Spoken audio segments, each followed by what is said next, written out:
Blame Truth here, and for the first time in a very, very long time, I can't even remember the last time I felt this way about the franchise, but for the first time in a very, very long time, I need to be positive about Call of Duty. Now, here is the thing.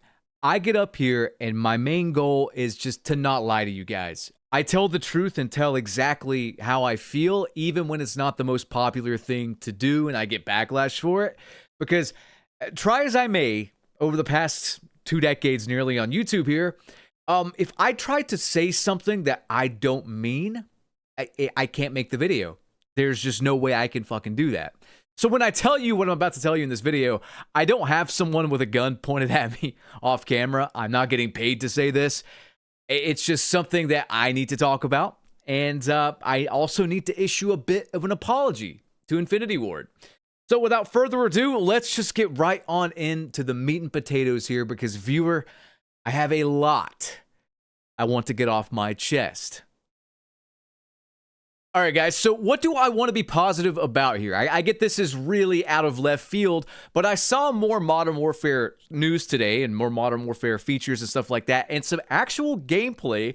And I cannot lie to you. I simply cannot lie to you. If I didn't praise them when they did something good, I wouldn't have any merit. I'd be like a lot of these other people that get flown out or paid to say good things or whatever. I'm just not that kind of person, like I said. So I want to cover this stuff and know that if it's coming from me, it's for real. Like, this is stuff that's actually good that makes me a little bit optimistic.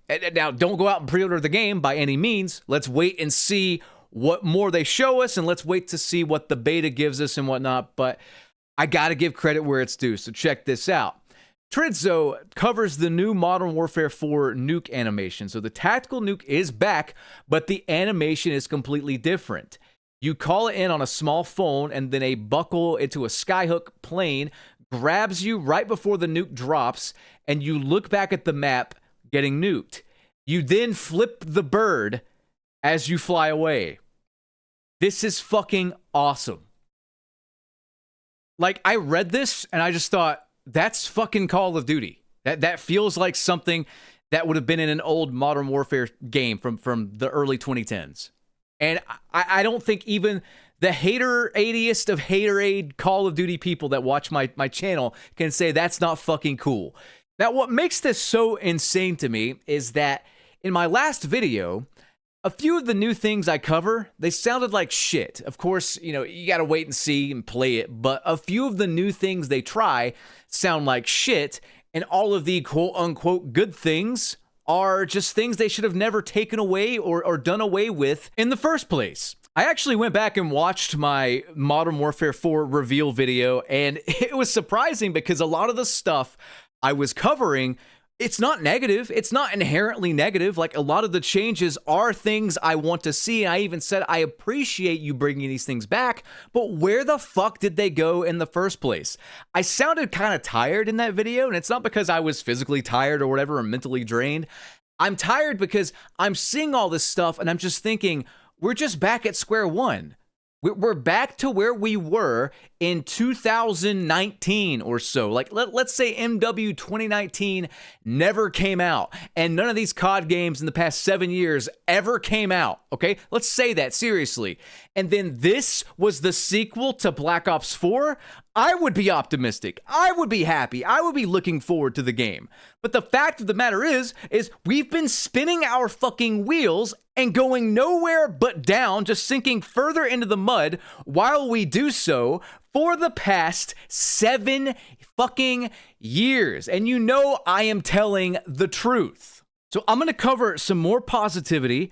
Infinity Ward kind of directly responding to me and the community, and some other stuff after a brief word from this video's sponsor. Stay tuned because you guys will not believe what I'm going to show you map-wise. Today's video is sponsored by Aniba. This is the gaming marketplace I personally use the most because I don't like overpaying for games, and I don't think you guys do either. Not just games, though. They have gift cards, Xbox Game Pass cards, you name it. You guys have been begging me to play Helldivers 2 forever, so when I look up Helldivers 2 on Aniba, for example, I can get it super cheap for less than $30. And one of my favorite things to use Aniba for is actually getting like a month of Xbox Game Pass Ultimate so I can check out some stuff but not actually pull the trigger and buy a full-priced game. And you can see that the price is definitely cheaper than a full-priced game. As you can see here, they have an instant refund policy. Unlike other marketplaces, Aniba allows you to get an instant refund for unviewed keys if you change your mind. Guys, if you're looking for video games on the cheap, if you're looking for Steam gift cards, Amazon gift cards, hell, even Netflix gift cards, Aniba has all of that and more. Visit the link in the video description or the pinned comment if you're looking for something, and check it out now. Save yourself some money. So if you guys remember, I came back to the channel and started posting again in 2019 with the release of Modern Warfare, and I thought that game was absolutely terrible, and my main complaint about it was the multiplayer maps. And I said it then, I'll say it again now. If your multiplayer maps in your multiplayer shooter are bad, the whole game is just rotten. They are the foundation of a good multiplayer shooter. And when I saw this video making the rounds on Twitter, I really stopped and I paid attention and I looked at everything. And just from the aesthetics alone, these maps are a night and day difference from anything Infinity Ward's made in ages. So first and foremost, the art team did a fantastic job with these maps, and you'll see more impressive visuals as we go on. This is more of a lakeside, seaside thing, and it looks like a destroyed town or whatever. This might not be the most impressive start to this particular map pool that I'm going to show you, but immediately I'm like, well, there's some color, there's some graffiti, there's some signs of life. I love the ship in the background there. Artistically, at least, this looks quite good. I don't know how it's going to play, but just from the way the map looks aesthetically, you know, I think they did a great job with this. Now, what's so interesting about these maps as we go to Mumbai here is that all of them feel distinct. They feel different. It's not just the same boring color palette and the same drab things that you see constantly in a lot of Infinity Ward's games, especially. Like, these maps all feel distinct. They all feel like real places. They're all colorful. They're all full of life. There's little things going on, like the sparks flying around, that I really like. I love the visual aesthetic of this map in particular. This might be my favorite one, but it doesn't feel hokey or cartoony or fantasy like Sledgehammer's games, like Modern Warfare 3, their maps or whatever. Those maps, while playing well for the most part, I just don't like that aesthetic and that sort of aura and that sort of atmosphere in my Call of Duty games. This, however, from a look standpoint, of course I haven't played these, from a look standpoint, these look amazing. They really do. This map in particular reminds me a lot of Favela, the OG MW2 Favela, and there's a train going through as well. Like, this feels like a real place that I stumbled into. It's not a bunch of bullshit. It's not Minecraft graphics. It's not whatever the hell Treyarch's been cooking up, either maps the size of a postage stamp or some sort of, you know, fucking futuristic garbage that no one's really into. This looks great. And before I show you the next two maps, take a look at this tweet from Infinity Ward. MW4 multiplayer map philosophy is fresh, reduced clutter, clear sightlines, intentional engagements, no fighting the environment. It's all about flow. And apparently Jeff Smith is one of the map makers for this game, and he's made maps like Crash, Shipment, Favela, and Backlot, as well as Vacant, Pipeline, Strike, and Karachi. I haven't said that map name in a while. So I'm just hoping, I'm praying, this is a return to form. We get to Rooftop here, and look, we have different weather as well. We have snow. We have little flurries kind of floating around. We have steam coming out of the exhausts of this building. This looks like a real place that I could find in New York or something. There is beautiful, colorful graffiti, which that's something else I noticed, that Infinity Ward seems to be adding actual like personality to these maps. This looks, again, like a fun, good map. The art team, whoever you guys are, you get my praise. You killed it. If these play half as good as they look, I will probably be satisfied, but I don't know, man. And again, all three of these maps are quite distinct. It doesn't just feel like POIs that they ripped out of Warzone or whatever, or everything takes place on Caldera like in Black Ops 6. These feel like maps made from the ground up, And Silkworm, while a weird fucking name, is also a beautiful map. It looks like Piccadilly if Piccadilly didn't suck my asshole through a straw. It's like the Asian city street version of Piccadilly, and it looks incredible. Again, this looks like a real place. And I don't know, man. There's color. Look at the color. There's blues and there's greens and there's reds and there's just little spots of color and everything makes sense. And it looks like a real area where you would do fucking modern combat, modern war. But it's not so realistic that it's drab and it's brown and it's boring and it lacks personality. They have an Overwatch poster here, for fuck's sake. It looks good and it feels real. And that's step one. If these maps actually play well, and I'm hoping to God that they do, it might be at least a serviceable year for multiplayer. Have they learned their lesson? I have no idea.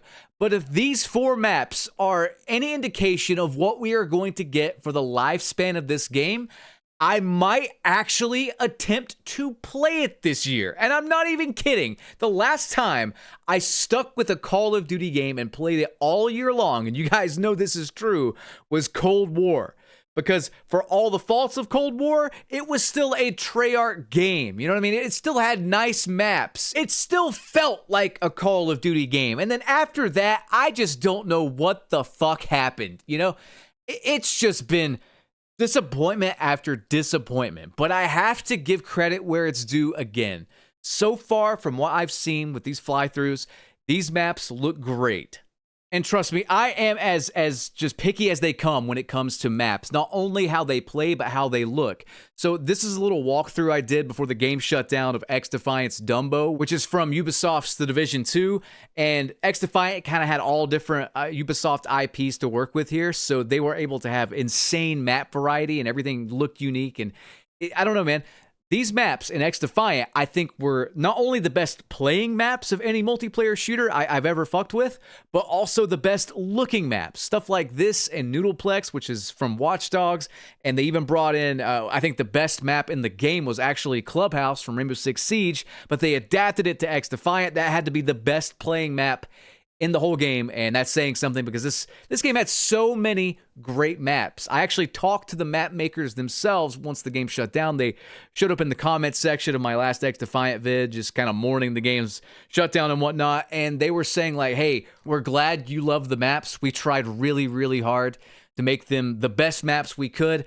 Guys, you fucking succeeded. You really did. I hope and I pray that the maps in Modern Warfare 4 are at least half as good as the XDefiant ones. And I don't know, it feels like if that is the foundation, we can only go up, because other things can be changed. A bad multiplayer map is pretty much forever a bad multiplayer map. But I'm going to stop yapping about the maps now and get on to some more news here about the movement. And I just want to show you guys this and get your thoughts on what the fuck's going on. We got kind of dinged on Modern Warfare 2 with our movement, where we took some things away, some freedom. People like, oh man, I can't do this. This doesn't feel good. The movement's terrible. So for this project, we were like, we need to make some adjustments. We set off to make unrestricted movement at the beginning of this game. Then the ideas that started coming out of people like mantling into slide, the slide into supine, like all these kinds of ideas are like, that's awesome, let's put that in the game. And so I love all that stuff because the game just feels fluid, it feels dynamic, it feels like everything I want to do, the game responds. Like all the ideas from the team around movement, how to make it feel that way, are fantastic. I'm still not a fan of the tac sprint, but everything else looks fine. This is about what I would expect. Even the climbing of the poles and the pipes and whatnot to get into windows seem more just like ladders. They don't seem like just random poles laying around that you can climb off of and do some Spider-Man shit. So I think that'll be okay as well. I'm just kind of worried about tac sprint. Like I said, I think it's too fast. I think it's unnecessary. I think it overcomplicates things. I think it overcomplicates sprint to fire times. I do not like it. I never will like it. And I'm hoping at the very least they have an option to turn it off in the options or something like that, because I don't really want to ever use it personally, but I digress. The movement seems pretty good. It's not my favorite thing. It's not up there with the maps by any stretch of the imagination, but to see this amount of movement and speed coming out of an Infinity Ward title is pretty mind-blowing. What's also mind-blowing is one of the devs there actually saying, hey, this feels bad. This movement is bad. They actually acknowledged something in their game fucking sucked. I can't believe that. You know, like, I really can't. I keep saying the people at Activision, the suits running the show, are straight up narcissists, but it appears that the devs at least kind of know where they fuck up, at least on the Infinity Ward front. Man, I don't know. I don't want to be too optimistic here. This is the same studio that brought us the skill-based matchmaking bullshit in the first place. This is the same studio that brought us the safe space map design and the horrendous visibility and more doors on the maps than a Home Depot. Did you notice? I didn't really notice any doors on those maps that they showed, but maybe I'll have to go back through and see. But regardless, while we are on the subject of doors, I think I owe an apology to my good friend Joseph.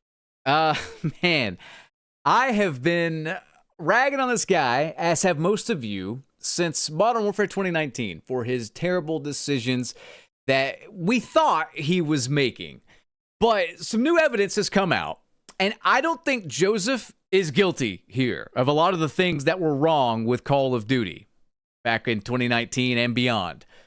What do I mean by that? Well, this dropped in my lap on Twitter. Check this out. COD Warfare Forum on Twitter wrote jump scare in response to Joseph appearing in the Infinity Ward video on the Call of Duty channel talking about the MW4 dev cycle. But then COD Warfare Forum said, jokes aside, from what I've heard, he's actually a really nice guy and nothing like he has been portrayed by the internet. From what I was told, he was thrown to the wolves by the old studio heads in those interviews as they didn't want to do it.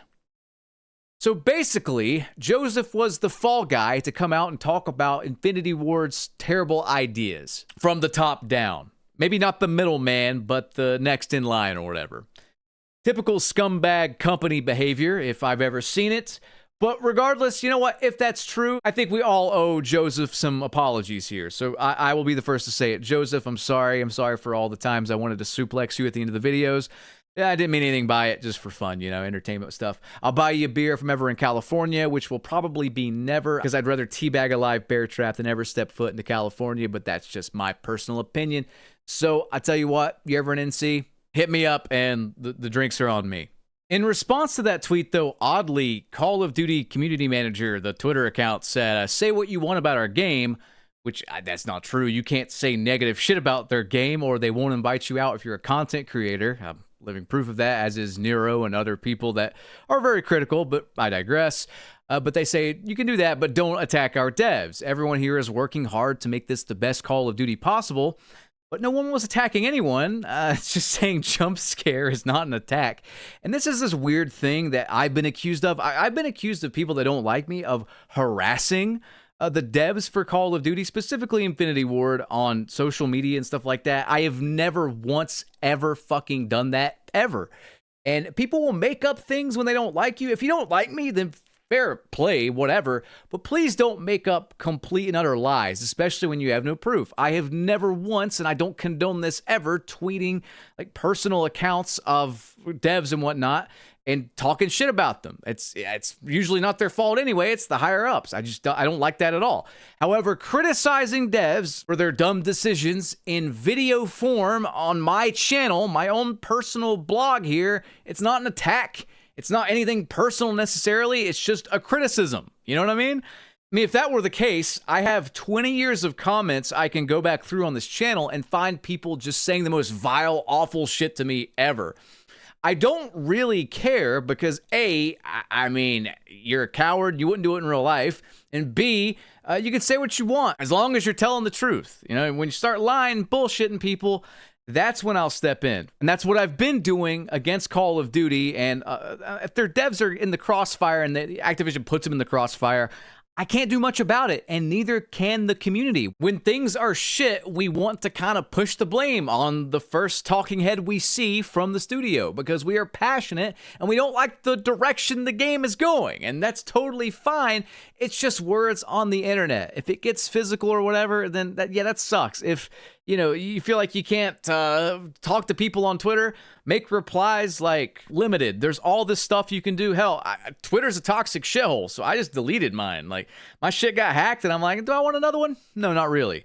But, dude, calling out bad stuff, like bad for the consumer stuff, not even just like opinionated bad stuff, is not an attack. It's not harassment or whatever. It's criticism. You can choose to plug your ears about it and then watch what happens to the franchise, but you've already kind of done that for the past 7 years, and now you are in this hole you're currently in, and you're trying to dig yourself out of it. Legit, I have one tweet, and I'll show you guys this because it's funny, and it caused Treyarch to block me, but it in no way was anything negative. It was a joke that they took very personally. Check this out. Last year, I wrote out, well, it happened. This one must have struck a nerve. Yeah, they blocked me for replying to their new season update tweet or whatever and just saying all 36 players left are going to love this. Thank you, Treyarch. That got me blocked, legitimately. I would like a bit thicker skin here. I know that people on the internet can be toxic and whatnot, and they can be very passionate and they can be very angry. But at the end of the day, if you're getting paid like 6 figures to just read some mean tweets, it's really not that big of a deal. You know what I mean? It's just words on the internet. It comes with the territory. People are anonymous. People are going to just say whatever because there's no real repercussions on the internet. It is what it is, you know? But back to Modern Warfare 4 here. Am I optimistic? Sort of, but not really, because I know exactly how they are. Do not forget all of the horrible shit they've done, the usage of AI, the firing of thousands of devs that are artists. I mean, the list goes on and on. Skill-based matchmaking, the gaslighting, the silence based on that system as they tried to hide it. And it's not skill-based matchmaking, guys. Make no mistake. It's engagement-optimized matchmaking. Treyarch tried to make good on that with Black Ops 7, but it ended up being a rug pull pretty much and complete bullshit. SBMM is still in the open playlist or whatever. At least it's different than the beta that they advertised to us. So make no mistake, at the end of the day, this company just wants your money. And the only reason they're kind of doing right by us now is because we have given them no other choice. Us pushing back, not playing the game, and them failing is why we are getting what we are getting now. And it's kind of good, but we need to not let up. We need to not fall for it yet again, please. It feels like Battlefield 6 kicking their ass this past year and the fear of GTA 6 on top of the fact that they've hit their lowest player numbers ever have finally gotten them to stop fucking us over. And it's sad. It's honestly such a sad thing that it has had to come to this. We should not have had to sink this fucking low to get you to listen to us and to bring us, or at least attempt to bring us something like this. For the past 7 years, we have been spinning our wheels and making everything worse and not innovating on the things that work. That's the truth. This game, from what I saw today, feels like the last 7 years shouldn't have even fucking happened, basically. It feels like they should have stopped with Modern Warfare 2019, Infinity Ward, I mean, and then there should have been another Call of Duty game until, like, now. This feels like an actual thing that is adding to the series, basically. It's actually moving the series forward. Everything in the past 7 years has just been a colossal waste of time. And this is why I have been so negative, and this is why I have been so harsh. And I will say this, there is some positivity towards the series again. The Call of Duty community manager account even said no stupid collabs, no stupid skins, and what have you. It remains to be seen if they're going to lie about that, but I mean, their reputation is in the gutter. And I will say this, if they lie to us again this year, if they fuck us over again this year, if they drag their fucking ass and coast and give us garbage, they will not make it. And I'm serious. I mean, we never thought the players and the sentiment would ever get this low as the past year, especially for a Black Ops title. I mean, that entire sub-series in the Call of Duty franchise is now done. The Black Ops name is just irreparable at this stage, and you know I'm speaking the truth. So this is their last chance, and really, we should be thanking Battlefield 6 and GTA 6 for making them actually give a fuck again. But regardless, guys, I am out of time. I hope you enjoyed, and I don't have enough voice in me to finish off this gameplay, but we won, thanks to me. Anyway, I will catch you on the next one. Have a good one. Peace out. So they still fly around.